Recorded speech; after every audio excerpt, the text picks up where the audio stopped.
Hi guys, welcome to a game that covers the round 13 of the Garry Kasparov and Vishwanathan Anand match in 1995.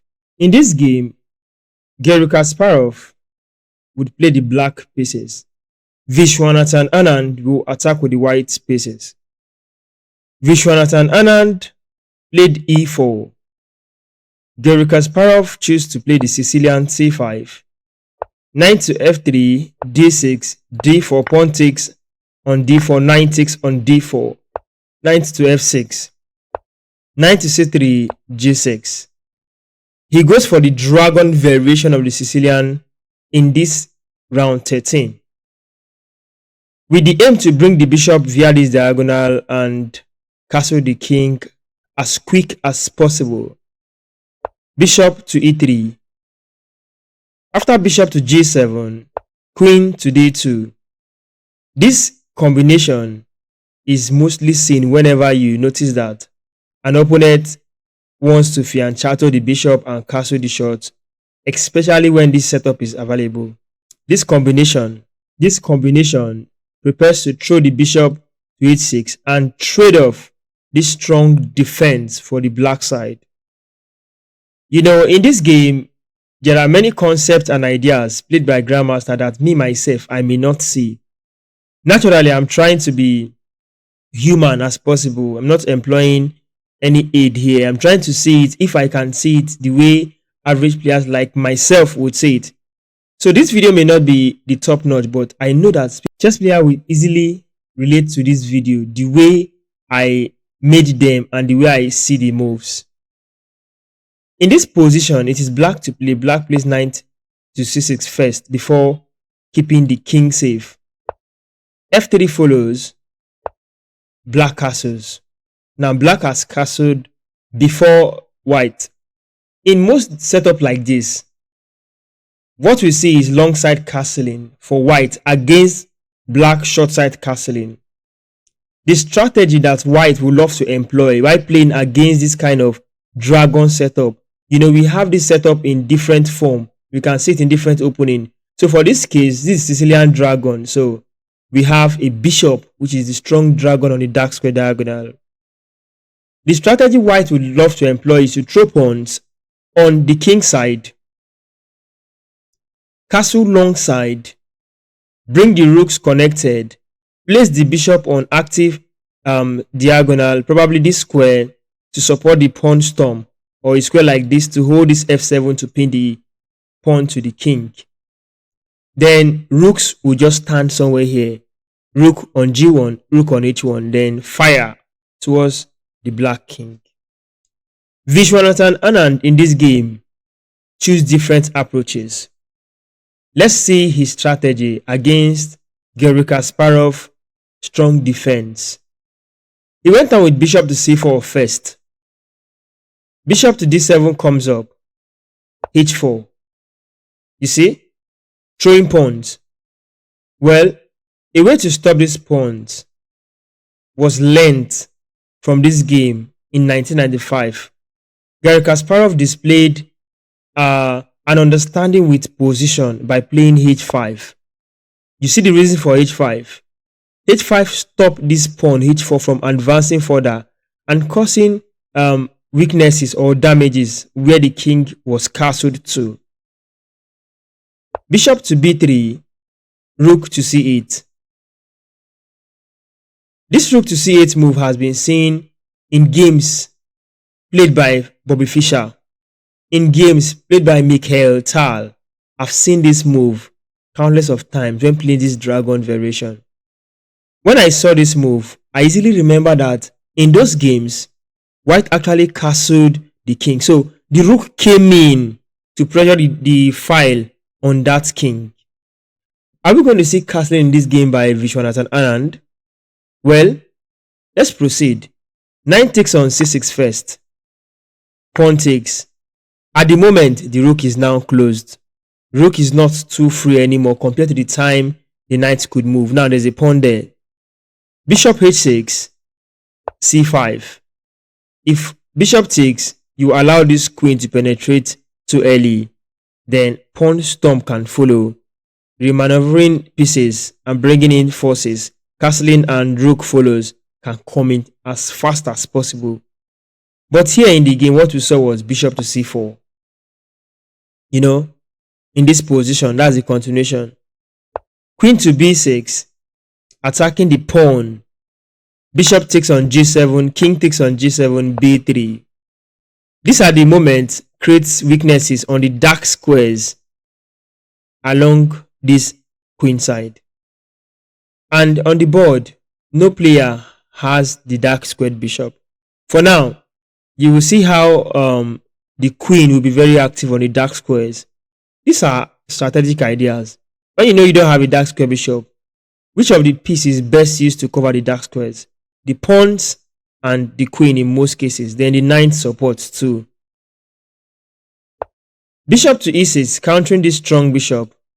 As at now, I would say the bishop is one of the most developed pieces from the white perspective.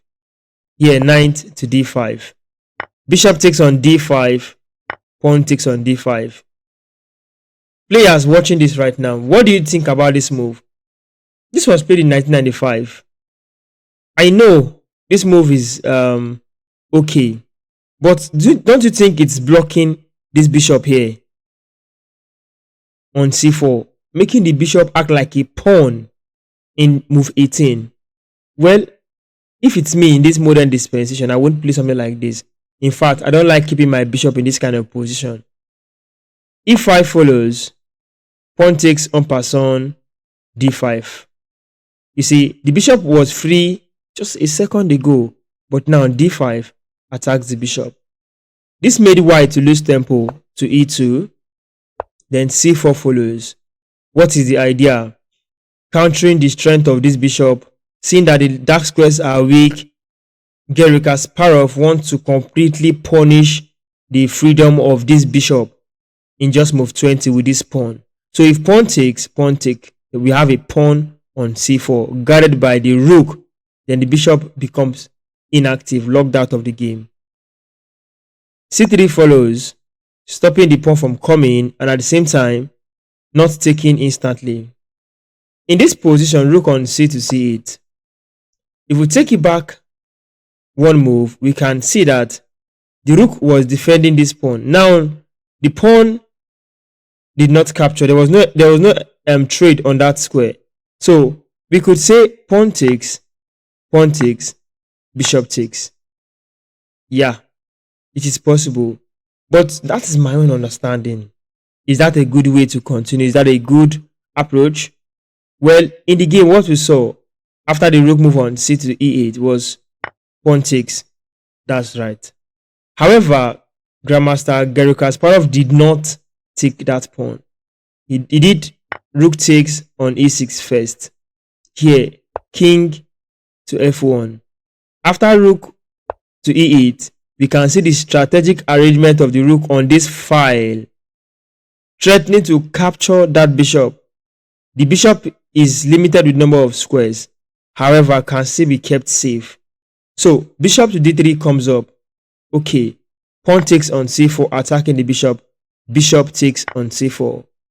In this position, you can pause this video and try to figure out the move that Kasparov played that made Viswanathan Anand resign this game.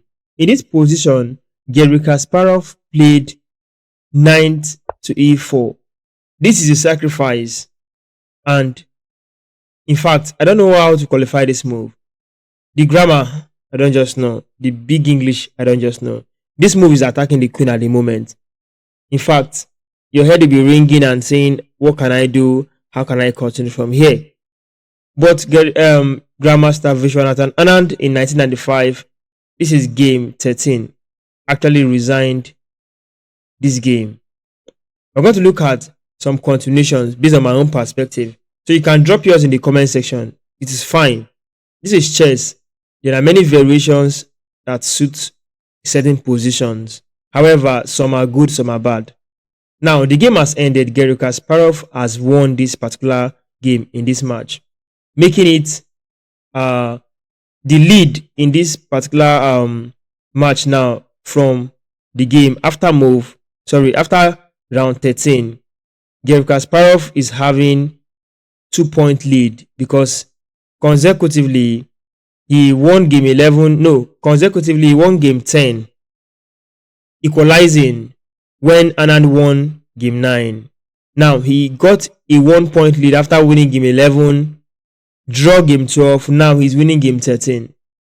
So he's having 2 point lead over Grandmaster Vishwanathan Anand after 13 games, while intending to play up to 20 games. So the game continues in round 14. But before then, let's quickly check out one variation in this particular position. Well, let's start with this. This is what most people will see. This is what most players will see and try to examine first before another. You see, in this position, how do we continue? In fact, there is this check, Wow, how do you deal with this check? The queen covers these massive squares. So rook is given a check.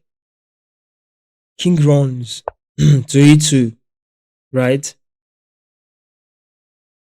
Rook takes the pawn, check. King goes into hiding on d1. Now rook takes. I'm threatening to pick this pawn, threatening this, many stuff.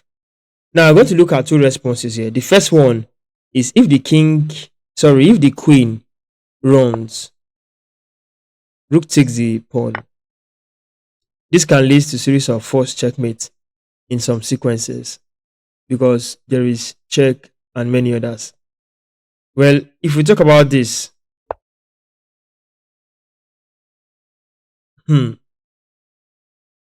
this idea, this idea is valid. This check. King will move, then queen check, right? If the queen blocks, we just, take with check. King can run. So over here, rook check, it goes into hiding. Queen takes, check. King moves, rook takes the pawn, check. King, this led to loss of materials. In fact, you can see it for yourself. Now let's come back to this position. If we say the rook should defend this pawn, then this pin comes up, instantly pinning the queen to the king. Well, you can see why this grandmaster resigned this position because the game is already lost. Thank you for watching this video. Now, let's wait for game 14 and see how the game ends.